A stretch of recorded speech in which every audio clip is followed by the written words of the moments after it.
My stepmom texted me 4 days before the family vacation. Sorry, sweetie, we're not gonna have room for you this year. So I booked the same cruise and watched her face melt when I sat down for dinner. I'm 24. My dad married Colleen 3 years ago. She has twin sons who are 19. From day one, she made it clear I was the problem. Too old to be cute, too young to be independent. I took up space in what was now her house. The vacation was supposed to be a big family reunion cruise. My dad's side does this every 5 years. It's the one time we all get together. I'd been looking forward to it since I was 19. 4 days before departure, that text came through.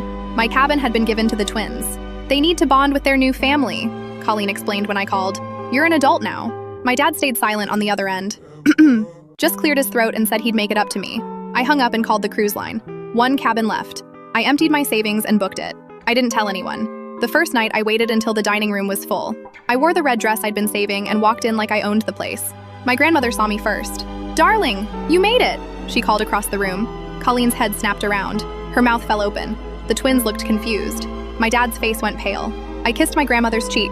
"Of course I made it, Nana." "But Colleen said you couldn't afford it," my aunt said. "I've had my cabin booked since last year." I pulled out my phone showing the text thread. 4 days ago, you told me there wasn't room. The cruise line confirmed my booking was canceled using Dad's credit card. 2 hours before you sent that text. My dad's jaw clenched. "Colleen, what is she talking about?" "I was trying to... The twins..." She couldn't finish. My uncle crossed his arms. "So you canceled her reservation and lied?" "We can discuss this later," Colleen hissed. "No," my dad said quietly. "We'll discuss it now."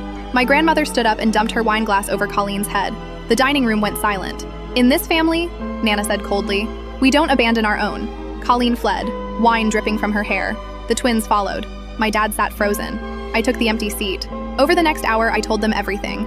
Every snide comment, every exclusion, every family photo I'd been cropped out of. My aunt showed evidence from Colleen's social media, pictures where my belongings had been edited out. My dad's face got harder with every story.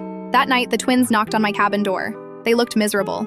"We didn't know," one said, "about any of it." They showed me texts from their mom coaching them on what to say, instructions to make themselves the center of attention, rules about never mentioning me. "She's been planning to push you out completely," one admitted. "She wanted Dad's money and inheritance to go to us." The next morning, my phone rang.